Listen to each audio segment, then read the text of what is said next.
Pare, nagpapakumpisal. Biglang may kumatok sa pintuan. Pagbukas niya, nagulat siya.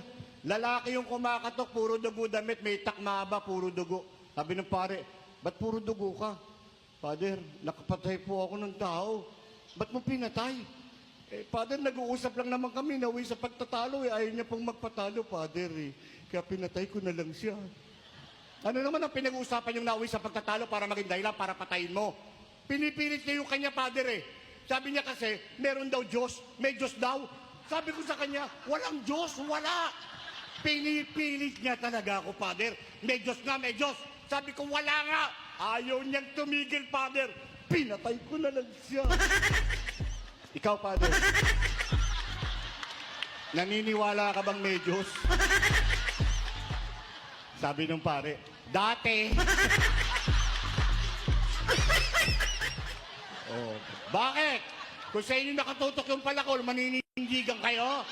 Ha? Kahit ako sabihin ko, chismis lang yan.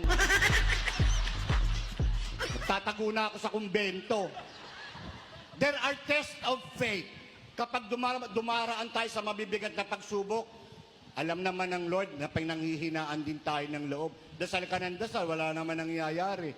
Yung isang bata, si Totoy, magpapasko kasi sinasabi nitong parish priest, sumulat kayo ng prayer request at ilagay sa ilalim ng kama ng baby Jesus at sa Pasko makukuha nyo kailingan nyo.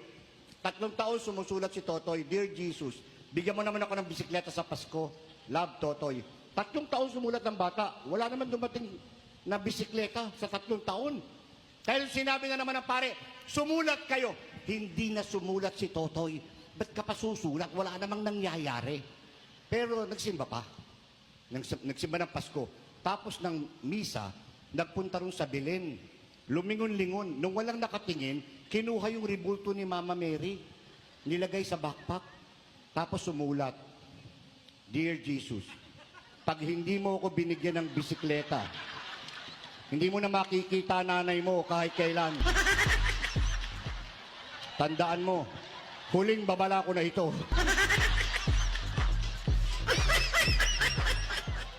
Kidnap for ransom. Di ba?